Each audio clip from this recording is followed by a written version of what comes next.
Hola, buenas noches, bienvenidos y bienvenidas aquí hay Gato Encerrado, el programa de datos de Sin embargo. ¿Cómo estás, Dulce? Buenas noches. Buenas noches, Arturo. Buenas noches, audiencia. Gracias por acompañarnos en este jueves. Ya es 15 de enero, jueves de quincena para algunos. ¿Dijiste qué? ¿Aquí hay gato encerrado? Aquí hay Gato Encerrado, sí. Es el nombre del programa ahora, Dulce. ¿No nos llamábamos el gato encerrado? Nos gusta cambiar, somos muy dinámicos, entonces ahora ya somos Aquí hay Gato Encerrado. ¿Qué te parece? Pues sí, porque justo esa es la idea, ¿no? Aquí hay un gato encerrado. Sí, justo. Descubrir con los datos cuál es el gato encerrado en los diferentes temas que vayamos tocando. Y además la gente nos comentó mucho eso, ¿no? Por cierto, sí, hubo bastantes comentarios de hace 8 días. Les queremos agradecer por pues todo el cariño que recibimos a lo largo de esa noche de jueves 8 de enero. Y el día de hoy pues vamos a arrancar también con un excelente programa. ¿Qué traemos ahora como secciones? Sí, Dulce, hoy tenemos la datería, tenemos datos de seguridad en ese tema, también tenemos temas de entrevistas, una cápsula sobre el péndulo de América Latina, cómo va cambiando de izquierda a derecha. Tenemos temas muy interesantes, entonces creo que vamos a tener un buen programa hoy. Sí, estoy emocionada porque esta noche también va a participar en una colaboración, en una cápsula, nuestra querida compañera Alejandra Padilla. Ella también forma parte de la unidad de datos y al igual que tú, ella también es una hack en materia de información y de datos. Entonces, pues nos arrancamos con el primer, más bien una breve pausa y nos arrancamos.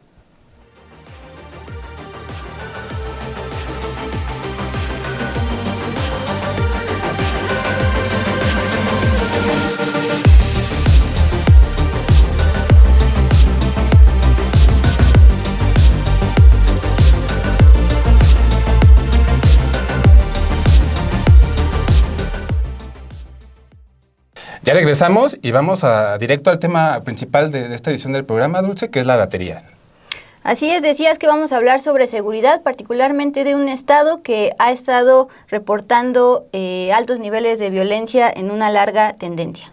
Sí, Dulce, nos vamos a enfocar hoy en Guanajuato, esta entidad del Bajío, que según la última actualización del Secretariado Ejecutivo se ubicó como el estado con más asesinatos, en primer lugar de homicidios dolosos, esto de acuerdo con datos del Secretariado Ejecutivo. Y bueno, también revisando justo los datos nos encontramos con una cifra muy impactante y lamentable, también que Guanajuato en una década acumuló 30,000 homicidios dolosos.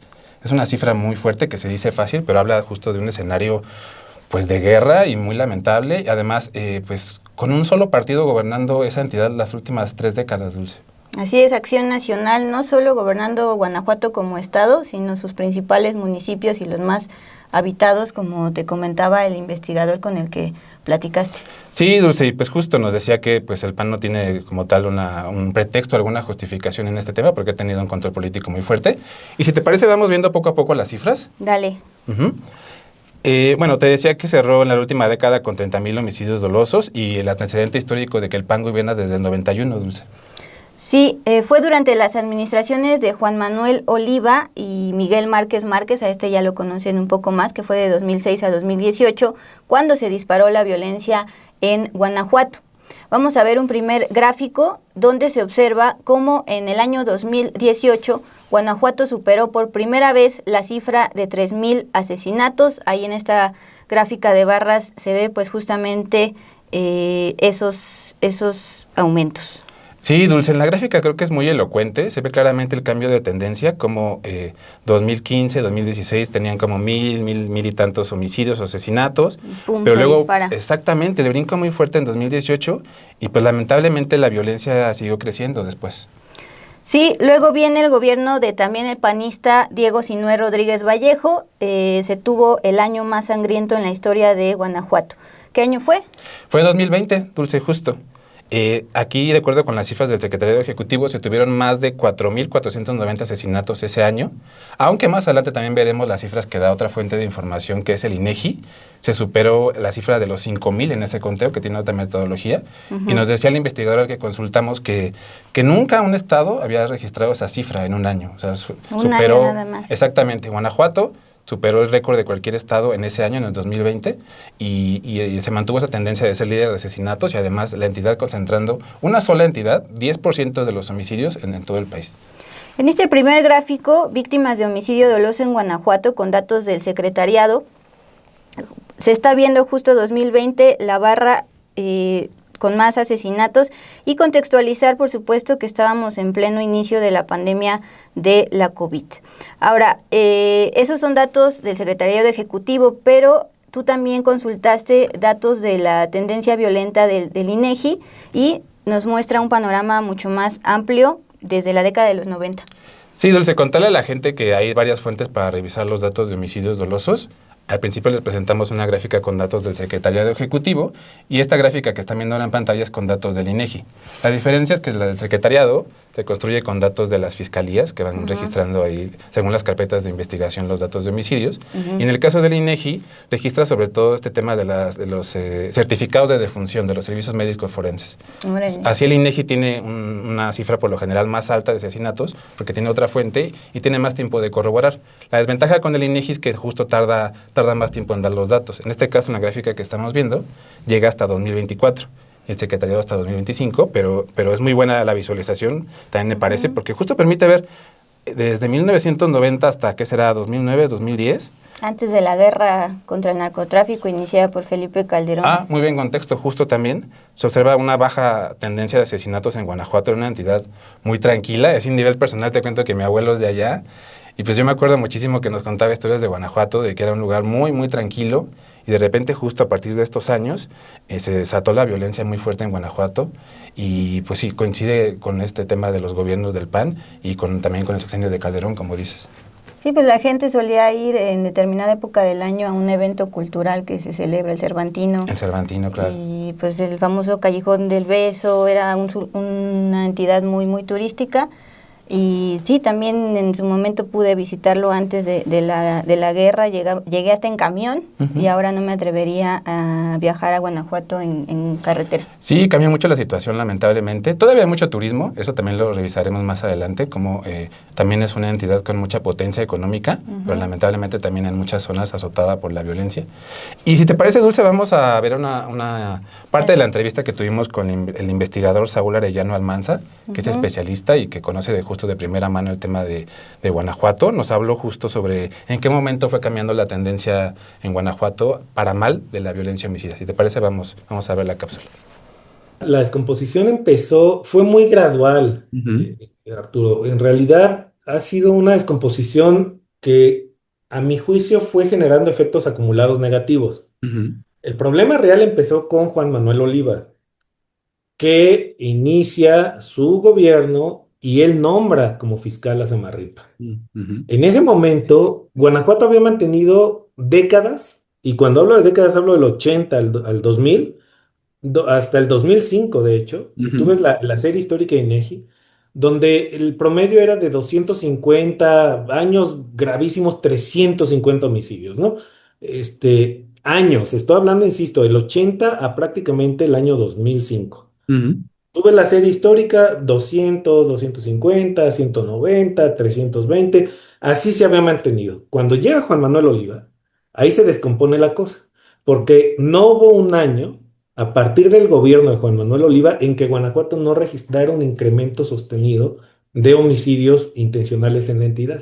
Ahora, en esta conversación que tuviste con el investigador Saúl Arellano, él se enfoca también en el mandato de Diego Sinué Rodríguez, que fue entre 2018 y 2024. Él destaca que durante esta gestión del panista Sinué, Guanajuato tuvo la cifra más alta de asesinatos que haya registrado el sexenio de algún gobernador o gobernadora más allá del partido. Así, dice, Guanajuato se convirtió en el epicentro de la muerte del país. Así lo dijo. Y si pensamos en términos de periodos sexenales, pues el gobierno que terminó apenas hace un año de Diego Sinué Rodríguez Vallejo ha sido el peor gobernador del país en términos de números absolutos de homicidios, ¿no? O sea, Diego Sinué en este momento debería estar al menos, si no investigado, pues llamando a declarar de qué ocurrió en el estado, ¿no? Digo, no puede ser que el gobernador haya estado con los ojos cerrados todo el tiempo, simplemente diciendo, pues eso lo ve el aparato de seguridad, a mí ni me pregunten de seguridad, y no puedes obviar esa responsabilidad política tan grande de ser el gobernador con el mayor número de muertos en la historia del país. No estamos hablando de cosas menores, y en ese sentido, pues me parece que el exgobernador tiene una enorme responsabilidad. Entre 2021 y 2024, de nuevo con cifras del secretariado, Guanajuato siguió sumando más de 3,000 asesinatos al año y fue hasta 2025 que se tuvo una cifra por debajo de ese nivel, Dulce. Guanajuato, como decíamos, se ubicó de nueva cuenta como líder de asesinatos, aunque hubo una ligera baja. Sí, aquí tú presentas una tabla de las 10 entidades con más homicidios dolosos en 2025, también subrayar que estamos hablando de los dolosos, Guanajuato liderando este top 10.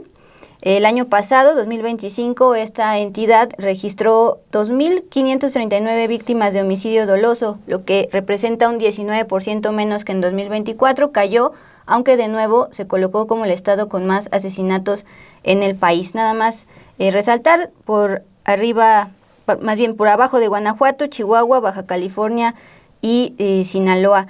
En algún momento el investigador con el que platicaste para el gato encerrado menciona que a diferencia de, por ejemplo, Sinaloa, donde ya había un cártel, en Guanajuato se creó durante estos gobiernos panistas. Sí, tal cual el investigador nos dijo que tal cual a los gobiernos del PAN les brincó en la cara un cártel, el cártel de Santa Rosa de Lima, que surgió justo durante este lapso de violencia, y eso lo diferencia de otras entidades, ¿no? También por eso el investigador dice que como tal el PAN no tendría excusa. Y también en esta lista de los 10 estados con más asesinatos, pues también en segundo lugar otro estado panista, Dulce, también aparece Chihuahua. Es una diferencia importante, ¿no? De los 2.300 de Guanajuato y Chihuahua tiene 1.791, pero igual dos estados panistas ahí liderando este conteo pues, de asesinatos o de violencia. Arturo, mucho se ha hablado del fiscal que estuvo durante más de 15 años, Carlos Zamarripa. Justamente la pregunta, ¿qué falló en Guanajuato? Sí, entre otras cosas nos dijo el especialista que falló el tema de los nombramientos de funcionarios clave de seguridad, como el fiscal Carlos Zamarripa, que duró 15 años en el puesto, Dulce, pese a la falta de resultados. Y también nos decía que se habla poco de otro funcionario, de quien fue secretario de Seguridad, Álvaro Cabeza de Vaca Appendini, que duró en su caso 12 años como secretario de Seguridad, otra vez pese a la falta de resultados, pese a este incremento de violencia, fosas clandestinas y demás. Esos funcionarios estuvieron mucho tiempo ahí en el puesto, Dulce. Sí, Zamarripa estaba más en el radar porque fue mencionado por el entonces presidente López Obrador en la conferencia matutina, pero sí, en efecto, leyendo tu información, yo no tenía detectado a este nombre del secretario de Seguridad. Sí, es parte de la situación que explica cómo se detonó la violencia ahí. Y vamos a ver otra parte de la entrevista con el investigador Saúl Arellano, donde nos dice, pues justo que el PAN tiene mucha responsabilidad, o la principal responsabilidad de lo que ha pasado en Guanajuato, Dulce. Entonces lo que vemos es que el Partido Acción Nacional, por supuesto, que es totalmente responsable de esta debacle en el Estado, porque además no solamente gobierna la entidad, gobierna el mayor número de municipios en la entidad. Los ha gobernado históricamente, y no solo los municipios en general, sino los más poblados. León, Salamanca, Irapuato, han sido históricamente municipios gobernados por Acción Nacional. Si hubiese sido un estado, insisto, como Sinaloa, Jalisco, Michoacán, Guerrero, donde hay presencia histórica de los cárteles operando y controlando territorios desde la década de los 70, bueno, dirías, pues sí es un problema más de la federación que del estado. Pero aquí, insisto, te surgió un cártel literalmente en la cara. Entonces, el PAN no tiene ningún pretexto para decir, yo no tengo responsabilidad.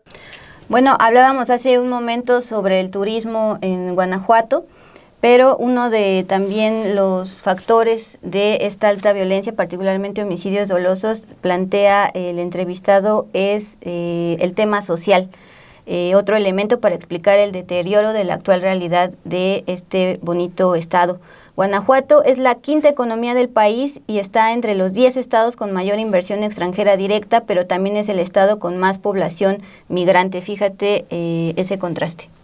Sí, Dulce, justo. Tiene muchos recursos, ¿no?, que vienen desde fuera de inversión, sobre todo de Estados Unidos, por ejemplo, el tema de la industria automotriz. Todo el Bajío, sí. Exactamente, y sin embargo, pues eso, hay mucha población migrante. Veíamos datos de CONAPO de 2020 de que en ese año un 8.775% de las viviendas en Guanajuato recibía remesas. En municipios como Tarandacuao, Ocampo y Jerecuaro, esto llega hasta el 20%, que siempre se reconoce a esa población migrante pues como heroínas o héroes que van a buscar recursos para sus familias, pero también habla de que en su estado como tal no había suficientes oportunidades, ¿no? Y por eso tuvieron que irse a buscar empleo en Estados Unidos principalmente. Y justo planteas dónde se quedan esos ingresos en un estado, pues sí, justamente uno de los pilares del sector automotriz dentro del Bajío. Registra cada año ingresos millonarios por exportaciones, principalmente de autopartes que llegan a nuestro principal cliente, Estados Unidos, pero los beneficios no llegan a todos. Luego de más de 30 años de gobiernos panistas, en Guanajuato, el 26% de la población, casi 3 de cada 10, está viviendo en pobreza. Aquí está citando datos del INEGI. Sí, justo, que apenas se acaban de dar a conocer y como bien decías, ahora mismo una cuarta parte de la población en Guanajuato vive en pobreza, aunque en años previos esto llegó hasta el 40%. Entonces esto también es parte del diagnóstico sobre la entidad, Dulce, de cómo pues hay desigualdad, falta de oportunidades, esta descomposición del tejido social, y eso también contribuye a la situación de violencia, que también el especialista nos decía una teoría que me parece muy interesante, de que justo estados como Guanajuato, Michoacán, que también tienen mucha recepción de remesas o de justo de temas de importación de Estados Unidos, eso atrae también el crimen, dice, el dinero también atrae el crimen. Entonces no llega a todos, pero la parte que sí llega atrae muchas organizaciones criminales. En Michoacán, por ejemplo, el tema del limón y demás, industrias que dan muchos recursos, pues también eso atrae la actividad criminal y ahí es donde el Estado o las autoridades de seguridad han fallado en garantizar un entorno seguro por ahí, ¿no? Lo que decíamos hace una semana con el oro allá en Venezuela, que también atrajo a las redes criminales. Bueno, pues gracias por continuar con nosotros esta noche de 15 de enero, jueves 15 de enero, en Aquí hay Gato Encerrado. Gracias por sus comentarios, gracias por sus likes. Y es momento de pasarnos a la sección #lo que sabemos. Y les adelantaba que pues el día de hoy podemos escuchar, conocer más cerca a nuestra querida colega Ale Padilla, también integrante de esta bonita unidad de datos. Ella nos habla precisamente sobre la marea rosa en América Latina. Aquí en México la conocemos recientemente y la relacionamos más con Claudio X y demás, pero a nivel regional, a nivel América Latina, la marea rosa, nos explica Ale Padilla, pues es más bien un concepto que se creó para no hablar tanto de comunismo, pero sí de gobiernos de izquierda. Entonces, pues vamos a escuchar la información que nos tiene Alejandra Padilla. Hola Dulce, hola Arturo y saludos a toda la audiencia de El Dato Encerrado aquí en Sin embargo al aire. Esta semana les quiero compartir una investigación sobre los gobiernos latinoamericanos en los últimos 25 años, una investigación que titulamos El péndulo de América Latina. ¿Por qué el péndulo? Bueno, porque podemos ver que hay momentos muy marcados en este lapso en donde los gobiernos de Latinoamérica van a veces a la derecha, a veces se hacen más a la izquierda, a veces tienen gobiernos de transición ubicados más en el centro y entonces el movimiento es ¿no? Que van de un lado a otro.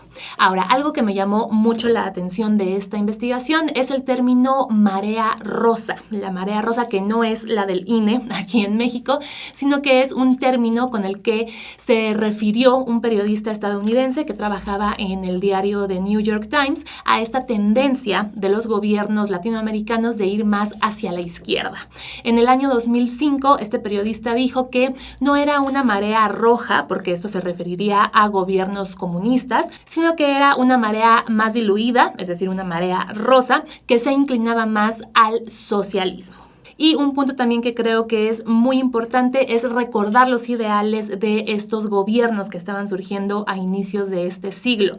Lo que buscaban era alejarse de Estados Unidos, rechazar por completo el neoliberalismo y además apoyar políticas de bienestar social. Y de hecho, esta marea inició en Venezuela precisamente cuando Hugo Chávez llegó al poder. Si tenemos en cuenta lo que sucedió en estas últimas semanas en ese país, bueno, vemos que ahora la tendencia va totalmente al lado contrario, de rechazar por completo al gobierno de Estados Unidos y su injerencia en Latinoamérica a que este país esté prácticamente controlado por el presidente Trump. Y el caso de México es también interesante, ya que mientras el resto de Latinoamérica empezó más o menos en el año 2000 esta transición, en México nos tardamos un poco más, hasta 2018, con el primer gobierno de izquierda, con el expresidente Andrés Manuel López Obrador. Y precisamente pues nos quedamos con la duda de si ahora la tendencia es transitar hacia la derecha, con gobiernos como el de Javier Milei en Argentina, como el de Bukele en El Salvador, y qué es lo que está sucediendo en la región. Por lo pronto, definitivamente este año por lo menos están ganando los gobiernos de derecha, ya les ganaron a los gobiernos de izquierda, pero con los movimientos que hemos visto de este péndulo a lo largo del tiempo, la verdad es que cualquier cosa podría pasar. Y precisamente para acompañar este texto preparamos una cápsula que es la que les invitamos a ver a continuación. Durante el siglo XXI, los gobiernos de América Latina no han caminado en línea recta, sino que han oscilado como un péndulo. La región ha alternado entre gobiernos de izquierda y de derecha sin lograr resolver un problema de fondo: la desigualdad. Todo comenzó con la llamada Ola Rosa a inicios del siglo XXI, una serie de gobiernos de izquierda que prometían terminar con el neoliberalismo de la década de 1990 y poner al Estado al servicio del bienestar social. Y el inicio fue marcado por el gobierno de Hugo Chávez en Venezuela. Sí, el mismo país que hace unos días fue blanco de un ataque de Estados Unidos en el cual fue secuestrado el presidente Nicolás Maduro. Pero si regresamos un par de décadas, el inicio de esa marea rosa en Venezuela fue acompañado por otros países. Por ejemplo, Brasil con Lula da Silva, Argentina con Néstor Kirchner, Bolivia con Evo Morales y Ecuador con Rafael Correa. El proyecto de cada gobierno era diferente, pero estaba unido por una misma idea: crecer con redistribución de la riqueza. Y durante esos años, millones de personas salieron de la pobreza. En Brasil, alrededor de 30 millones de personas. Y en Uruguay, la pobreza cayó del 40 al 12%. Pero el péndulo no se quedó ahí. La crisis financiera global de 2008, la desaceleración económica y los escándalos de corrupción comenzaron a desgastar a esos gobiernos. Las promesas seguían siendo grandes, pero los resultados dejaron de alcanzar.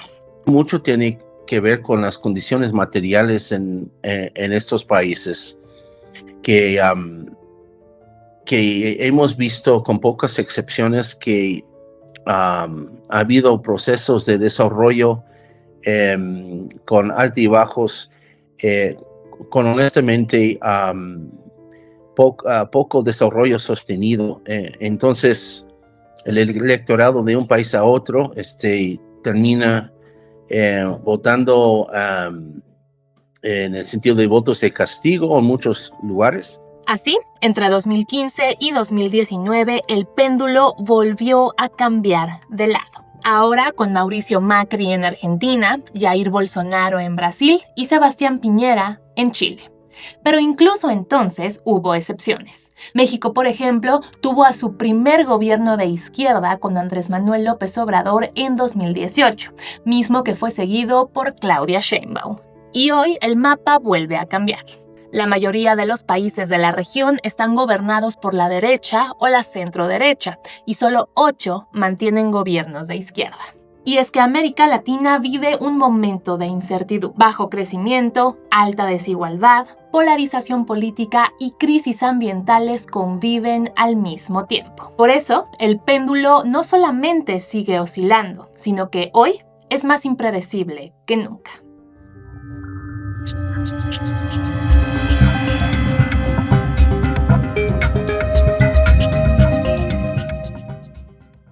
Muy bien, ya vimos el reportaje de nuestra compañera Alejandra Padilla, Dulce, muy interesante sobre este péndulo de América Latina de izquierda a derecha.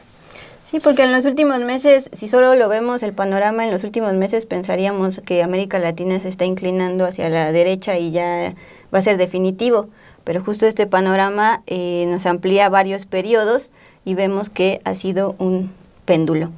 Queremos recomendarles que se metan a nuestro portal, Sin embargo MX, a la nota de nuestra compañera Ale Padilla, porque ella hace un mapa precisamente no solo de la actualidad, del periodo actual, sino de, por ejemplo, cómo estaba compuesta América Latina en el periodo 1998-2000, con primero México derecha, Vicente Fox, 2000-2006, y por ejemplo Brasil centro derecha, Fernando Henrique Cardoso, del 95 al 2003, y en rojo izquierda Ricardo Lagos de 2000 a 2006. Sí, se me hace muy interesante también la nota de Alejandra, esto que menciona de que los gobiernos de izquierda pues destacaron justo por la reducción de pobreza. Por ejemplo, Lula en Brasil tuvo una reducción muy importante, en Uruguay con Pepe Mujica también logró una reducción muy importante, pero su nota también habla de que pues también hay un desgaste después de ya varios años de gobierno y en especial alerta sobre el tema de la corrupción, Dulce, ¿no? De que justo en varios países, insisto, se tienen resultados en pobreza, pero la gente también mira ese tema y es una alerta para los gobiernos de izquierda que aún persisten en América Latina. Pues muchas gracias, Ale Padilla, por esta colaboración. Y pues ya es momento de pasarnos a otra sección que seguramente les va a gustar mucho. ¿Cuánto tiene, pero cuánto gana? En esta ocasión, Daen estuvo escarbando las declaraciones de los embajadores, ahora que ya sabemos a qué país fue enviado el exfiscal Alejandro Gertz. Sí, Dulce, ¿cómo te caería una embajada? ¿Qué tal? ¿Qué tal te caería? Como un premio, ¿no? Últimamente. Sí, pues ya se ha convertido en eso, un premio para varios funcionarios y funcionarias. Es que pues hay muy poco escrutinio, ¿no? De qué están haciendo estos funcionarios. Se van tan lejos, se van a estados a países como Noruega, por ejemplo, que está ahí el gobernador de Hidalgo, Fayad, y pues uno no sabe realmente qué están haciendo, es muy difícil darle seguimiento. Y en este caso, pues nos metimos a revisar las declaraciones patrimoniales de estos funcionarios. En la página de servidorespublicos.gov.mx la gente puede ahí descargar las declaraciones de estos embajadores. Y si te parece, vamos a ver una cápsula sobre lo que encontramos ahí. A ver. ¿Sabes cuánto gana un embajador? No les va nada mal. Apenas supimos que el exfiscal Alejandro Gertz lo nombraron como embajador en Reino Unido. Quien había tenido ese puesto hasta ahora, la secretaria de Medio Ambiente, Josefa González Blanco, dijo tener ingresos mensuales de 200,000 pesos. En el caso de Genaro Lozano, que desde septiembre del año pasado es embajador de México en Italia, reportó ingresos similares, de 208,000 pesos mensuales. En su caso, llamó la atención que en su documento de declaración patrimonial reveló que es accionista de la empresa Televisa, aunque antes fue parte del movimiento Yo Soy 132, que justo protestó contra esa televisora. Los ingresos de los embajadores varían según el tipo de moneda y el costo de vida del país en el que se encuentren. Como embajador de México en Noruega, el exgobernador priista de Hidalgo, Omar Fayad, dijo tener ingresos mensuales de 417,000 pesos, esto considerando bonos y otras prestaciones. Como embajador de México en España, otro priista, Quirino Ordaz Coppel, reportó tener ingresos mensuales de 224,000 pesos, al menos hasta 2024, aunque ese ingreso es menor respecto a sus ganancias en el sector privado. Por sus empresas hoteleras en 2024, Quirino Ordaz reportó ingresos de más de 21 millones de pesos. Bueno, les decía que Arturo Daen estuvo escarbando en las declaraciones patrimoniales, en este caso de embajadores, algunos de ellos exgobernadores. Tú como ciudadano, como audiencia de Aquí hay Gato Encerrado, ¿cómo puedes acceder y consultar las declaraciones patrimoniales de los funcionarios públicos, que es su obligación hacer público lo que tienen? Sí, hay un par de formas. Puedes checar en la Plataforma Nacional de Transparencia, ahí te metes y te sabes el nombre del funcionario o funcionaria, lo metes y te debe aparecer. Hay que buscarle un poquito, hay que rascarle un poco, scrollear un poquito, pero ahí te debe aparecer la declaración patrimonial de funcionarios tanto federales como estatales y municipales. Pero también otra opción en el caso de funcionarios federales es entrar a la página servidorespublicos.gov.mx. Ahí aparece el nombre, ahí metes el nombre de cualquier funcionario que quieras buscar la información y ya simplemente es cosa de descargarlo y ahí encuentras las declaraciones patrimoniales donde viene desde su historial, de dónde estudiaron y demás, pero también justo la parte de cuánto ganan al mes y cuál es su salario y también sus propiedades. Eso también pues es muy interesante conocerlo. Ahí está el cuánto tiene, pero cuánto gana. Exactamente. Y eso es también, más allá del chisme, es para pues justo revisar que no haya posibles casos de corrupción. Sí, porque luego entran con, solo tengo una casa. Y ya sale un funcionario que ya tiene 3 mansiones, no sé, un rodeo, no sé, 1000 cosas que te puedas imaginar, y por eso es importante darle seguimiento. Y en este caso, pues llama mucho la atención, por ejemplo, en el tema de Genaro Lozano, pues hizo mucho ruido en redes, pues que en su declaración patrimonial de entrada menciona que es accionista de la empresa Televisa, siendo que en el pasado pues participó en un movimiento estudiantil que criticó mucho esa televisora, Dulce. Yo soy 132. Ajá. Pues justamente el 7 de enero de este año la presidenta Claudia Sheinbaum se reunió con los embajadores y cónsules, pues vinieron desde sus respectivas trincheras y países y pues ahí se ve, ya decías, a Fayad, exgobernador de Hidalgo, priista, también se ve por ahí pues a la que va a sustituir Gertz, la que estaba antes en Reino Unido, que era exsecretaria de Estado de Medio Ambiente. Además de este tema de Lozano, ¿Qué otro actual embajador o embajadora te llamó la atención por cómo evolucionó su declaración? Me llamó la atención Quirino Ordaz, en España. Tiene pues bastantes propiedades. Tiene ahí muchas ganancias por el tema hotelero. Ajá. Entonces también me llamó la atención ese caso. Y pues llama la atención tal cual que haya muchos gobernadores priistas ahora ahí en diferentes embajadas, Dulce. Sí, pues justo estoy viendo esta fotografía donde están ahí en medio de también el tema con Estados Unidos. Bueno, pues gracias por continuar con nosotros, Daén, Arturo. Es momento ahora de irnos ya a el último bloque en esta sección de entrevista.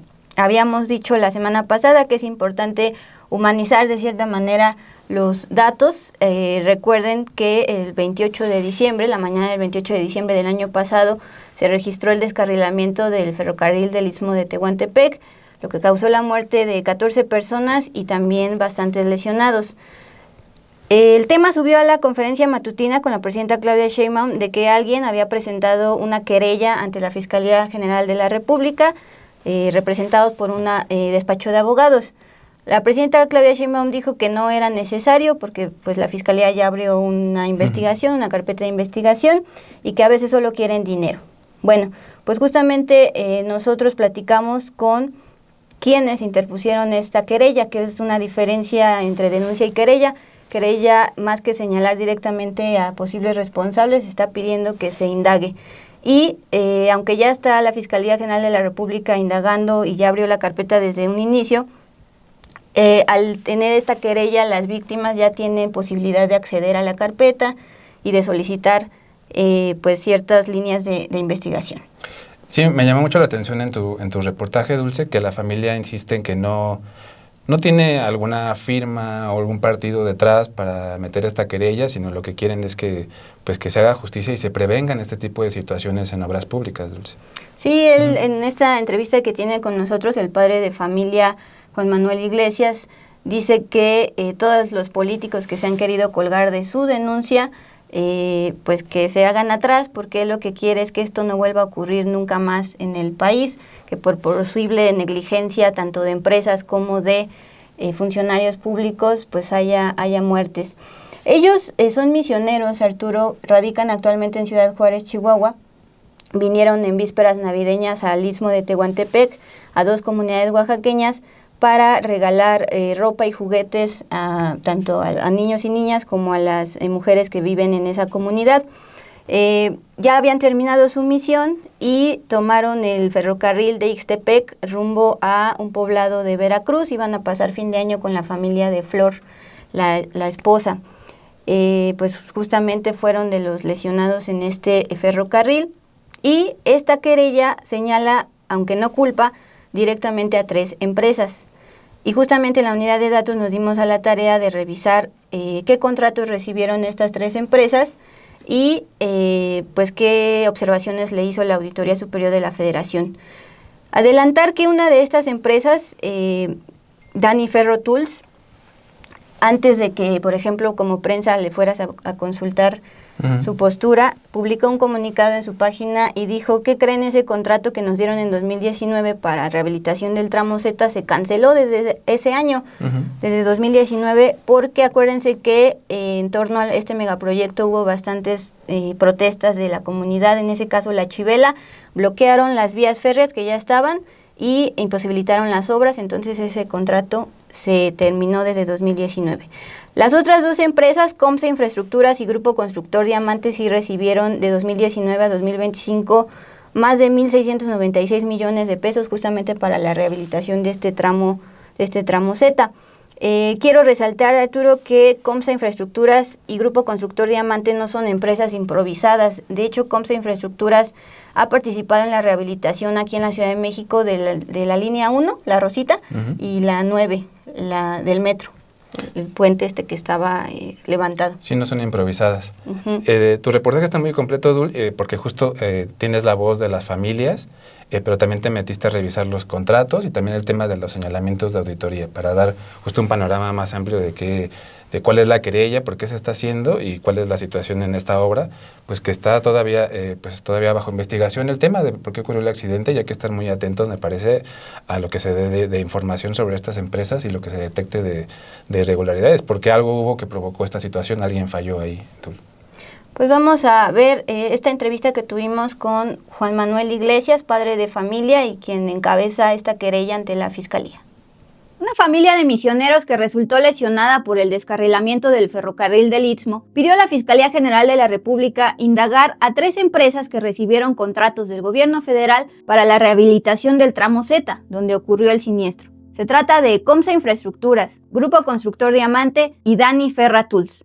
Estas, de 2019 a 2025, obtuvieron contratos por más de 1.696 millones de pesos. Esto de acuerdo con una revisión de la Unidad de Datos de Sin embargo, tanto en informes de la Auditoría Superior de la Federación como en la Plataforma Nacional de Transparencia. El misionero y también padre de familia Juan Manuel Iglesias nos dijo en entrevista que la querella ante la Fiscalía General de la República no es partidista ni tampoco para obtener dinero, sino para esclarecer por qué se descarriló el tren y para garantizar que esto no se vuelva a repetir. Esto además comentó que sea en honor a los 14 fallecidos y por los varios lesionados, algunos de ellos aún hospitalizados. Queremos que esto no se repita en nuestro país.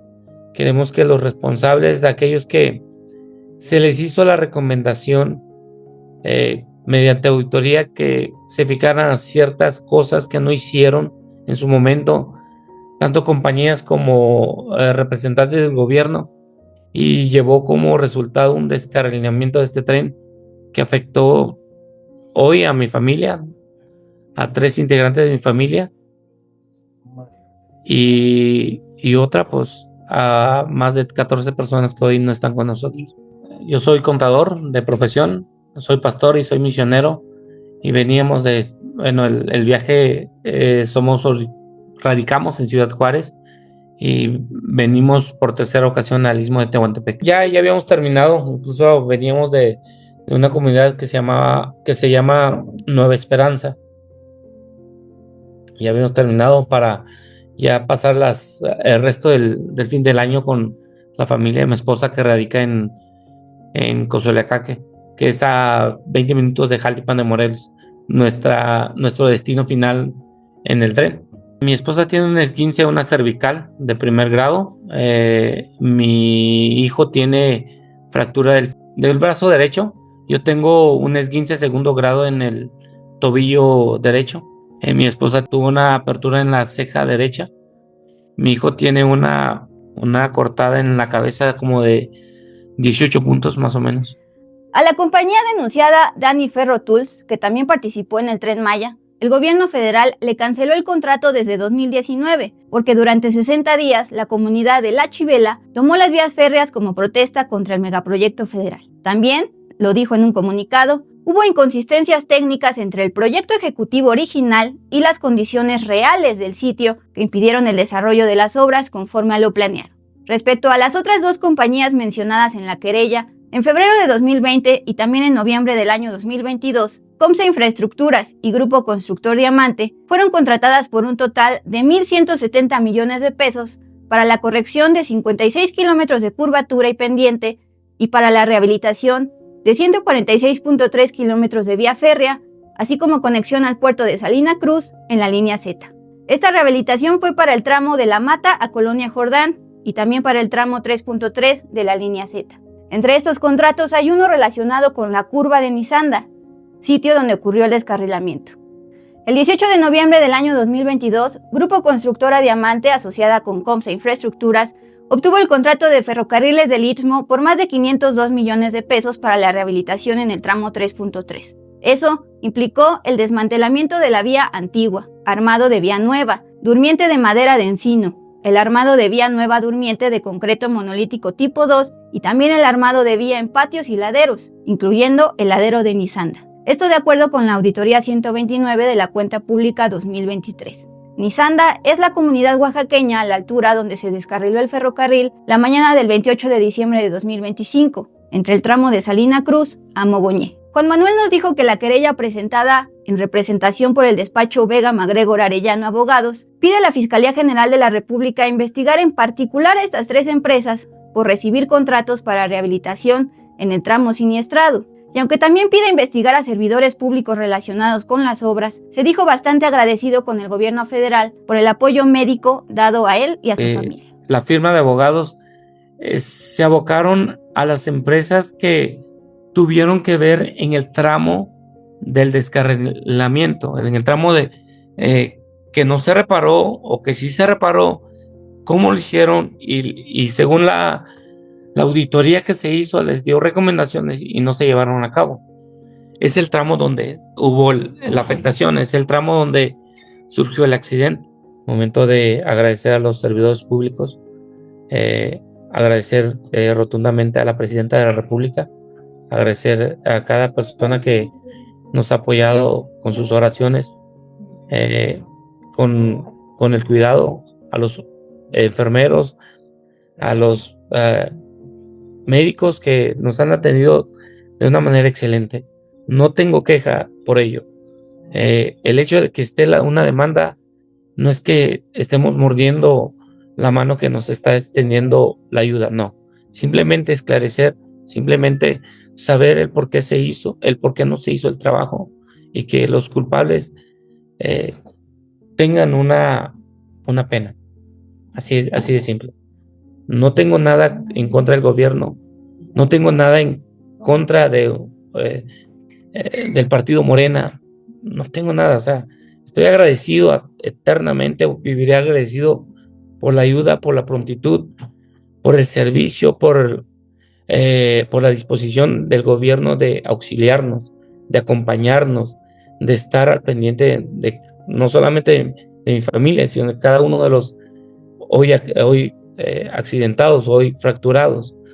No tengo queja de ello. Vivo agradecido y viviré agradecido por estas personas, por los doctores que hicieron hasta lo imposible por preservar la vida de mi hijo, por preservar la vida de mi esposa y atenderme de manera correcta y pronta.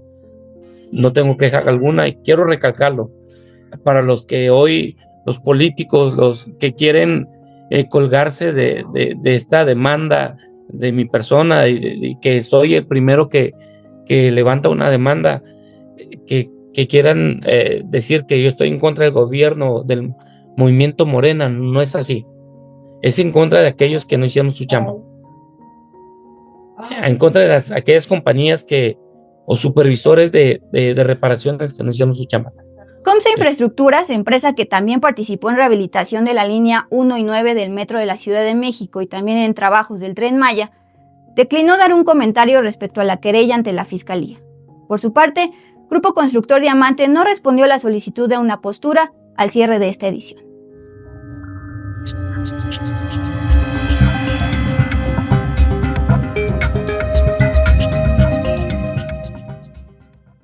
Regresamos, Dulce, ya para cerrar el programa y pues agradecerle a la gente que nos ha dejado muchos comentarios desde la edición pasada. Sí, ya volvimos para decir adiós, como decían en Plaza Sésamo. Sí, les decíamos al inicio de este espacio, la semana pasada estuvimos pendientes de sus comentarios, de pues justamente el arranque de este nuevo programa. Aquí hay gato encerrado y pues nos sentimos, bueno, yo sí me sentí muy feliz, muy emocionada de su cariño y de su seguimiento a lo largo de estos años en Todo Sin Embargo al aire. Pues esperemos que les haya gustado este programa del día de hoy, jueves 15 de enero. Y pues yo emocionada de que Ale Padilla también haya colaborado en esta ocasión.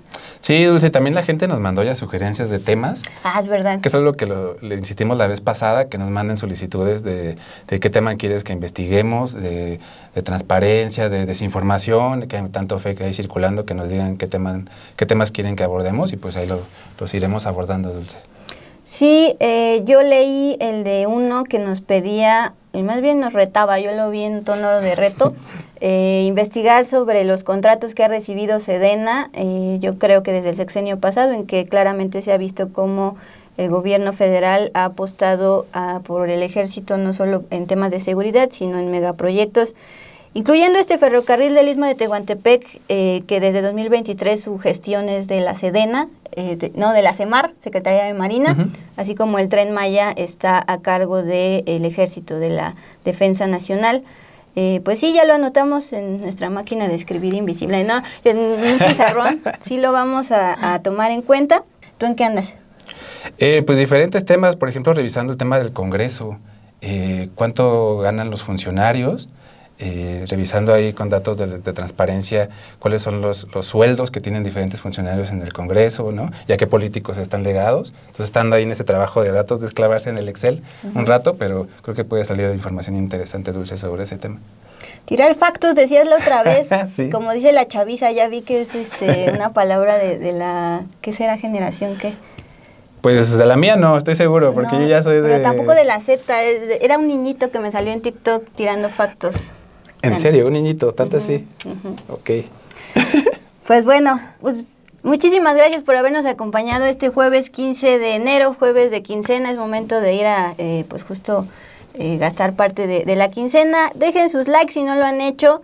De hecho, si están por primera vez aquí en Sin embargo al aire, suscríbanse en la campanita. Y gracias por sus comentarios, Arturo. Muchas gracias, nos vemos el próximo jueves.